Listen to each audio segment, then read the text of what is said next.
Today's guest is Armen Alajian of ARTO. All right, Armen, thank you for coming on the show. Thanks for sending the check in advance. Awesome, I love it. Yeah, no, I'm glad we got introduced to each other. You're a building materials, I don't know what to call you, executive,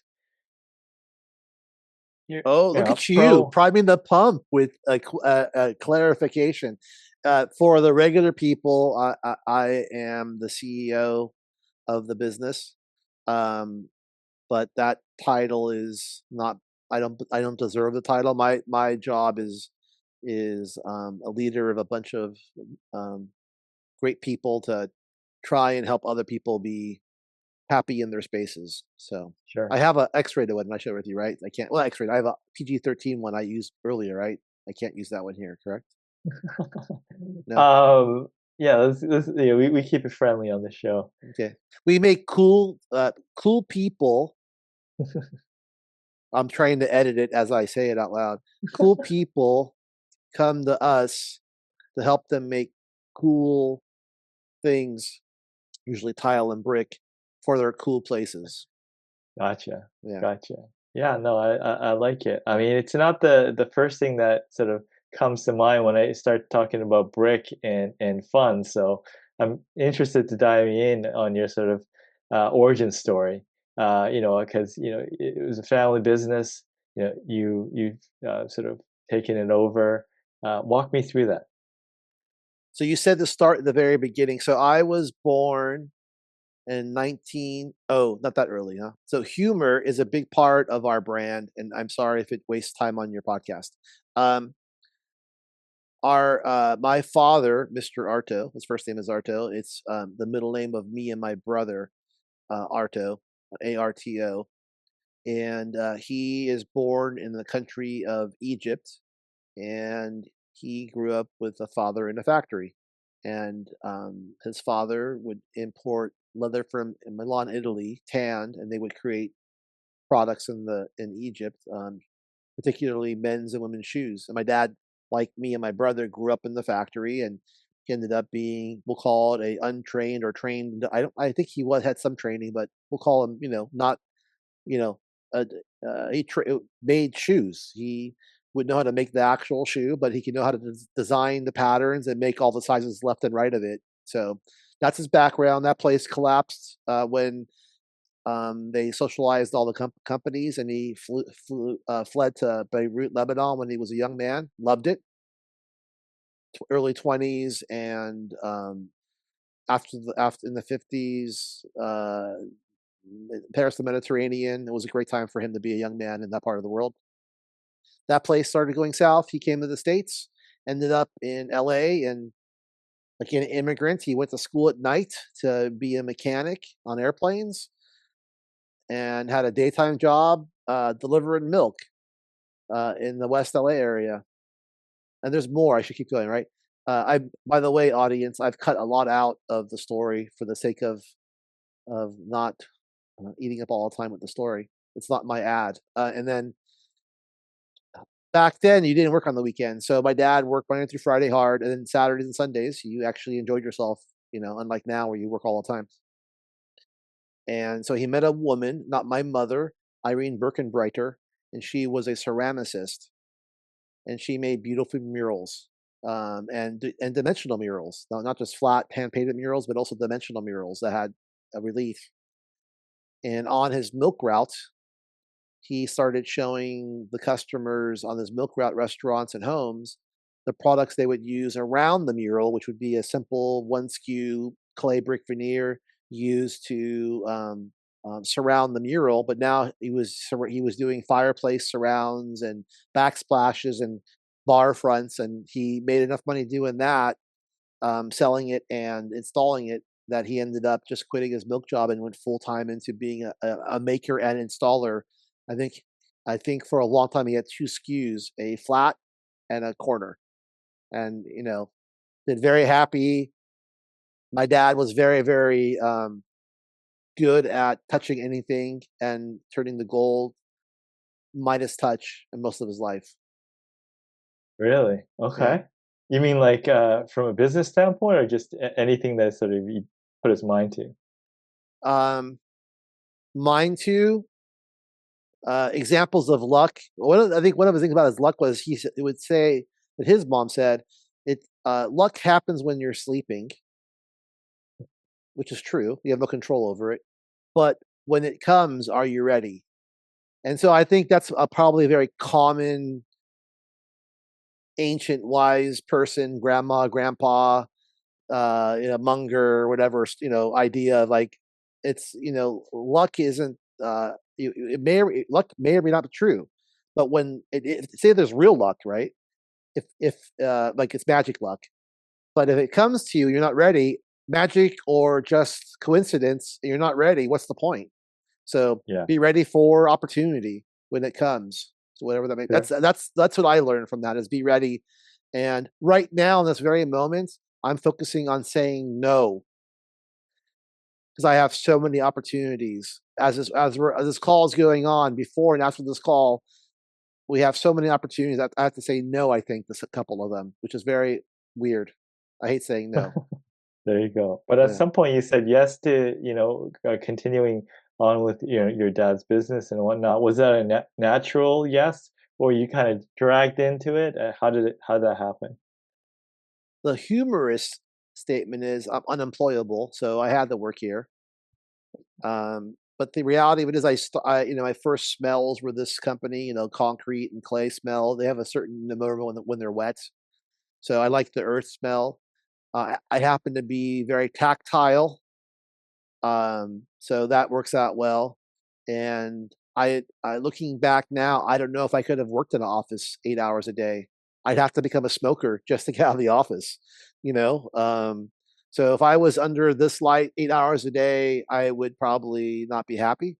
And so between a birth experience, between how I was made, being tactile and aromas and mother language, and then the fact that I'm not built to be in a room. Like I don't think any of us are really, but I look back, I'm very blessed that I can be in a factory, walk in a patio, in a warehouse, be in a sunshine in a 10-hour day at work. Love it.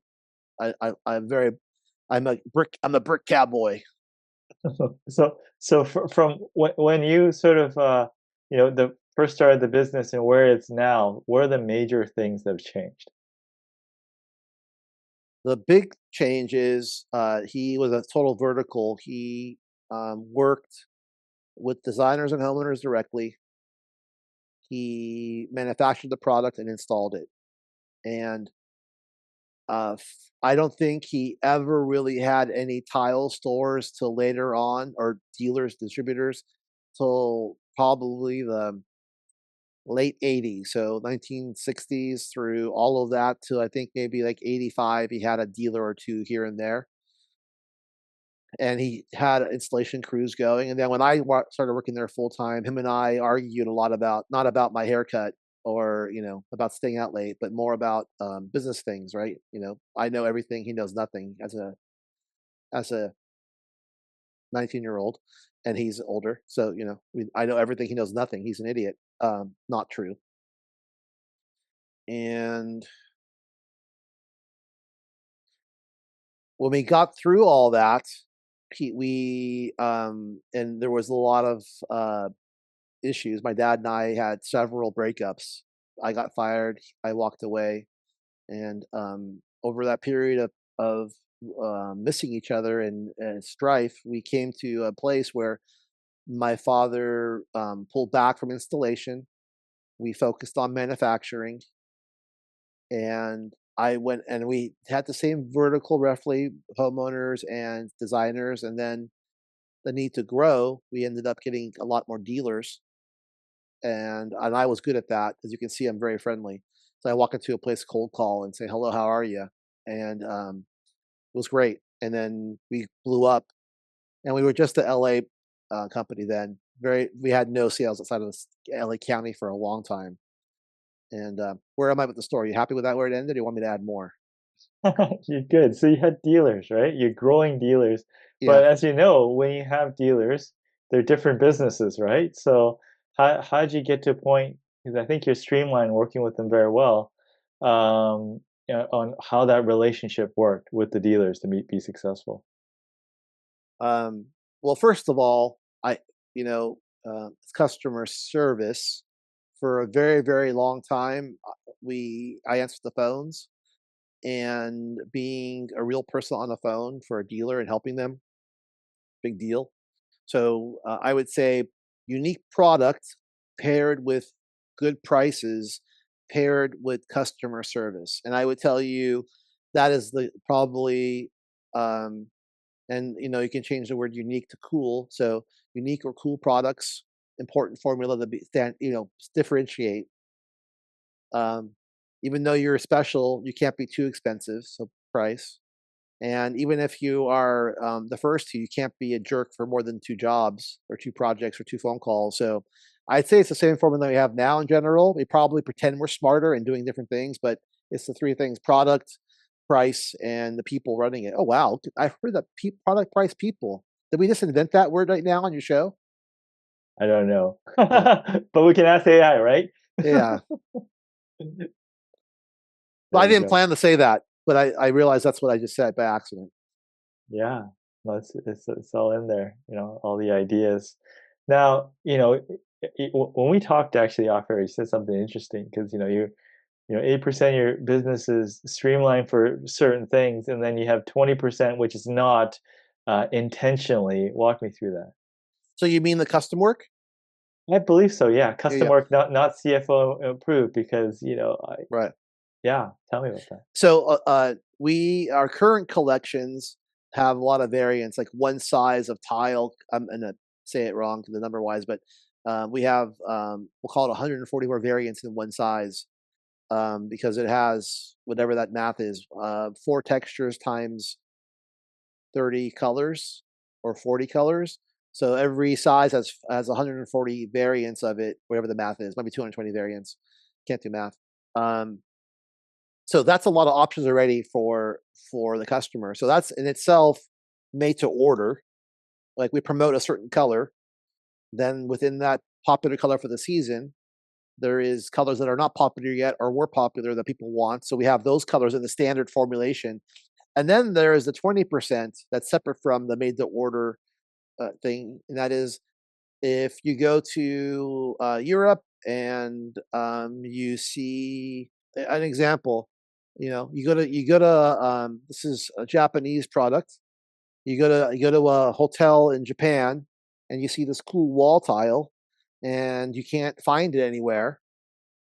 You called every tile dealer in all the islands in Japan, and you even called, Taiwan and Singapore, and maybe even flew to Beijing. You can't find it. Um, then you call us and say, "I can't find it. Can you make it for me? I need 110 pieces, or I'm doing one restaurant in Vegas. I need it by Thursday." We do a lot of that. Yeah, and I guess for you, I mean, why do you do that? Why is it important to the organization to do that, and how does it Oh, support? Because it can be costly and a headache when you're doing one-off or type projects. I think naturally, part of being unemployable earlier, I do think I get distracted easily, and so having projects helps, but having it not be boring.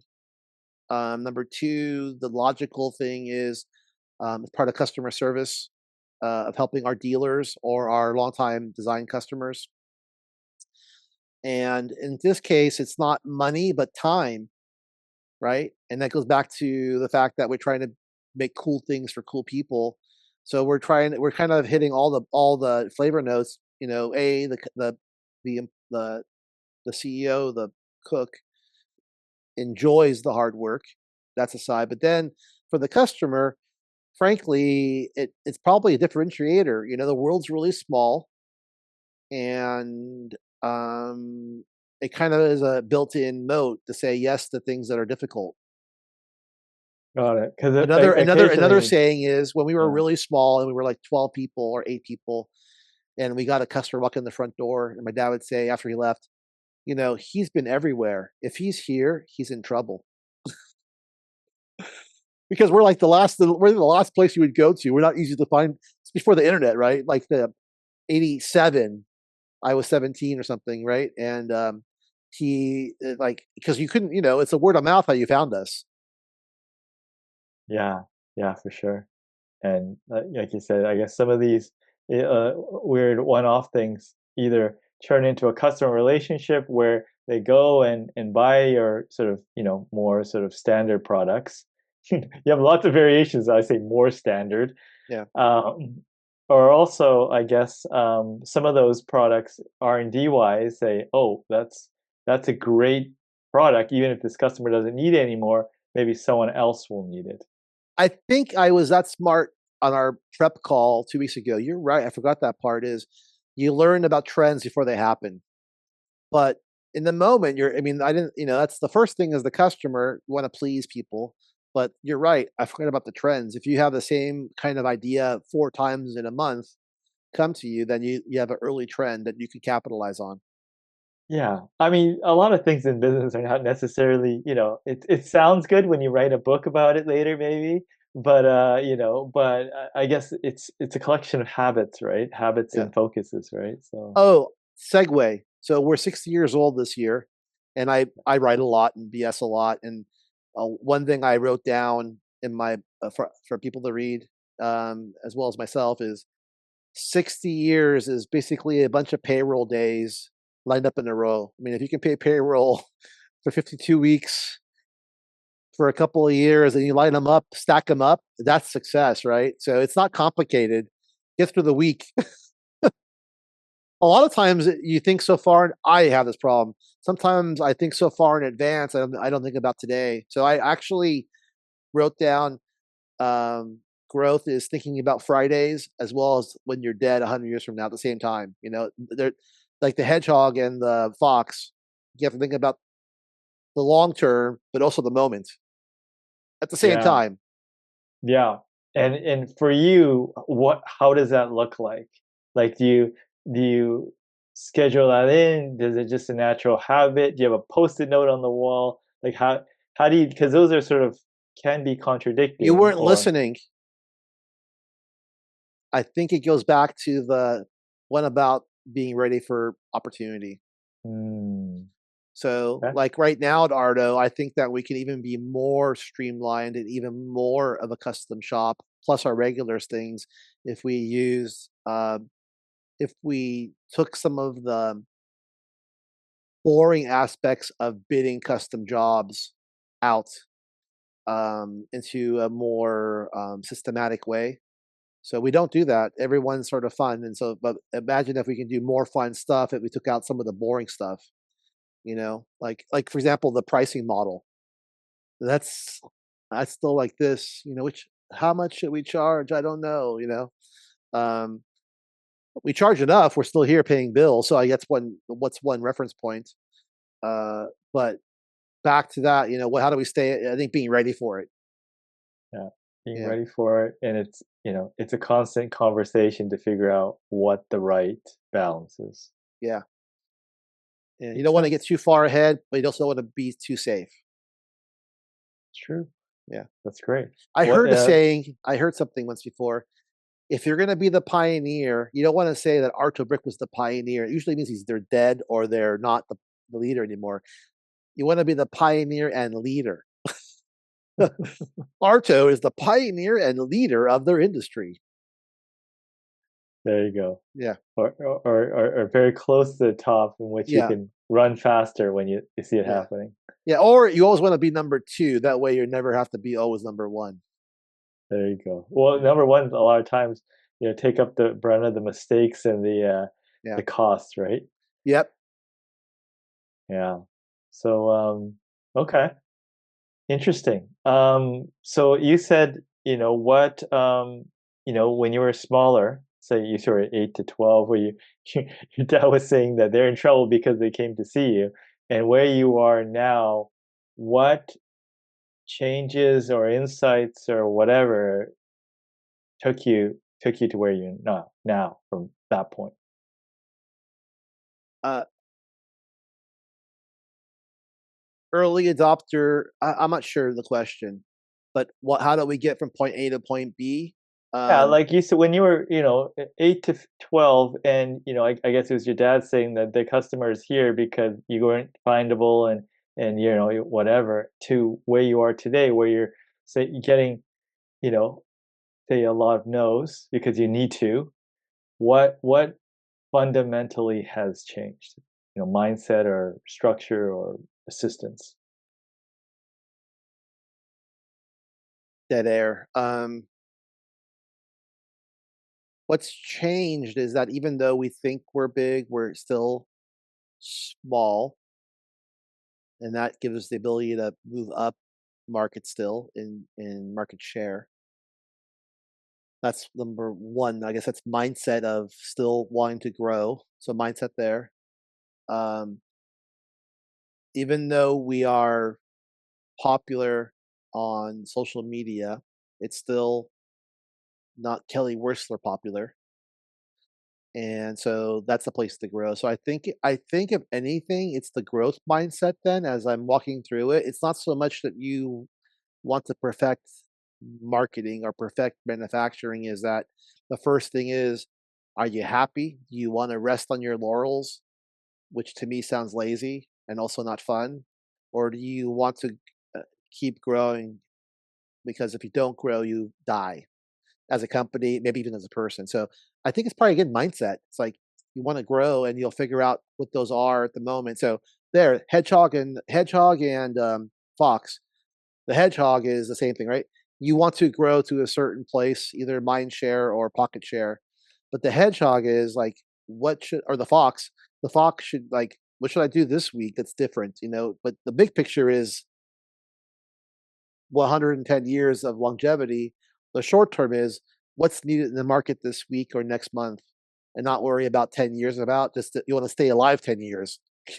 What's popular now? You know what I mean? I guess that's the combination of two at once. But Yeah, mindset, I think it is mindset. Are you ready?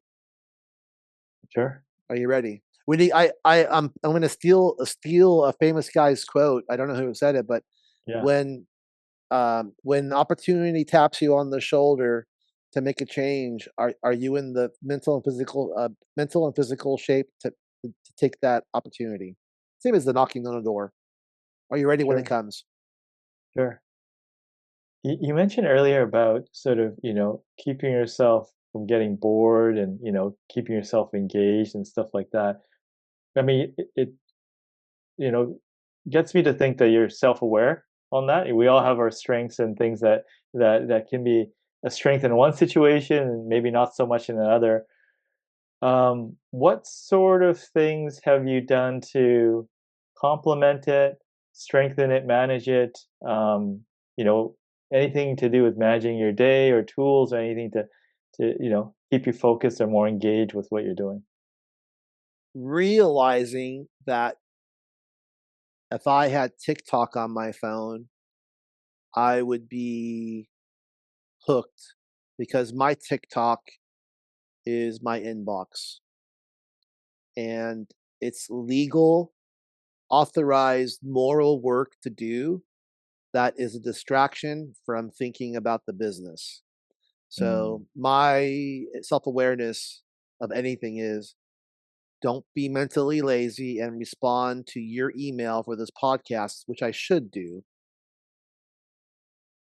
but don't be mentally lazy and respond to emails. Work on processes and ideas to help the company pay the bills on Friday and live 100 years. So I would tell you, if anything I'm self-aware of is that I am not any better than a 13-year-old girl looking at TikTok or Instagram. I am just as easily persuaded to get distracted by my email inbox to respond and get that adrenaline. Oh, I did something. I did something. I pressed the send button and it's legal. It helps the family, it helps the business, but it's a short-term fix sometimes. You still gotta do the email, but don't use it as a escape from your real work. mm, That's the one gotcha. thing I would tell you that I kn know, and I have 7 out of 10 days, I'll win 4 days, and that 4 days is incredible. 10 days of 6 days of failure and 4 days of winning, that's, I think, like, better than most, at least in I my like eye. that. Well, yeah, yeah. Well, you because if the four wins are good enough, then it moves you forward, right? So if Yeah, you're if you're so you're taking 10 days or 10 attempts, yeah. yeah. So yeah, that makes a lot of sense. Usually on You those just 4 days, it's yeah. I hate that it's so physical. I've eaten well, I've slept well, Hmm. my relationships are in order, and I make the decision not to read emails in the morning. Hmm. Yeah. There you go. But it's terrible how you have to make one decision, but it's really sleeping, eating, and relationships on your personal side that helps you get yourself in the flow, as they call it, right? Yeah, just to make those couple of high leverage decisions, yes, nos, Yeah, or directional things. yeah. I have a question for you that might help you. I always like asking questions Yes. as well. Okay. So, your audience, what do you assume or know they're looking for in this Mm, podcast? What are mm. you trying to deliver to them through this 30 minutes to 32 minutes of their life? Just just insight. I mean, I think just To do what though? Insight to do what? What do you growth. hope? What do you want to deliver? You have a passion Yeah. to ask me questions, to Yes. share with your audience something that they do. What is that? I mean, I think, business and entrepreneurship, and entrepreneurship for me can mean different things. It's just change for the good, right? Like, entrepreneurship is a great way of making impact in various ways. I mean, when you run your organization, you do it well. You get a paycheck to Friday, or you make decisions about the type of products you use, the type of businesses you support, right? And that impact, I think, entrepreneurship is a great way to giving back and know that you're doing something better for the future generation. So, whatever helps that process, whatever insight, um, or just sharing, like understanding that you know Armin, you're doing a great job with social media and keeping the business going this long, but understanding that 4 out of 10 is good for you, right? So you know yeah, someone that's struggling, that's doing 4 out of 10, thinking they're doing a horrible job and they're not making any progress. If that's they hear that and saying, "Hey, that's okay. That's pretty good. As long as those 4 days are good, then I'm not bad and I feel better in those 6 days." Yeah, I think that's a win. So What I hopefully heard you that answers. say in many, many words is this: Yes. I love entrepreneurs, I love their mission and cause, and I want to encourage them through their good times and bad times that it's okay. Well said. Yeah, I love it. yeah. Good. I won't So charge you for the tagline. The encourage it's encouraged, the encouraging podcast. there you go. Yeah. Awesome. Um, is there anything that I have not asked you, but you either Have to tell you? commonly have to tell me, or when you tell someone they get something out of it, or just it's super fun and it's a great story? I This morning, and Hmm. I for the last couple of weeks since our anniversary, I've been thinking about this. I share it with my wife out loud. So this is based on your encouraging thing, and if you want people to, if you want to encourage people, I think the biggest thing, I'm getting chills saying it again.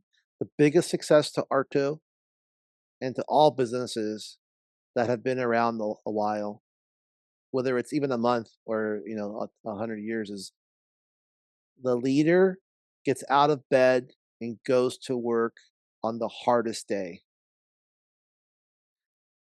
And that is probably the route to success. Hopefully, when you're there, you can make the right decisions. But the first step of having a hard day and you know it's coming, you know that you have to make a decision might to hurt your employees or it could jeopardize the business long, whatever it may be, you still show up.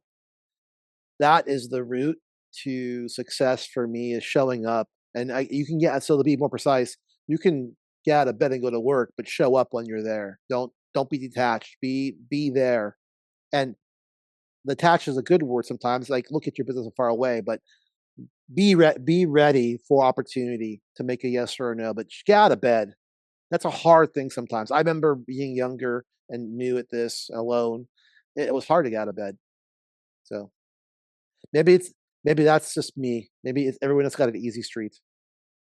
I don't think so. I think, when you've been in business long enough or you've had a lot of experiences, if you haven't had it really handed to you a bunch of times, then you're probably not doing it correctly. Because if you're trying to do things, trying to change things, especially things that haven't been done before, then you're walking into it. Right.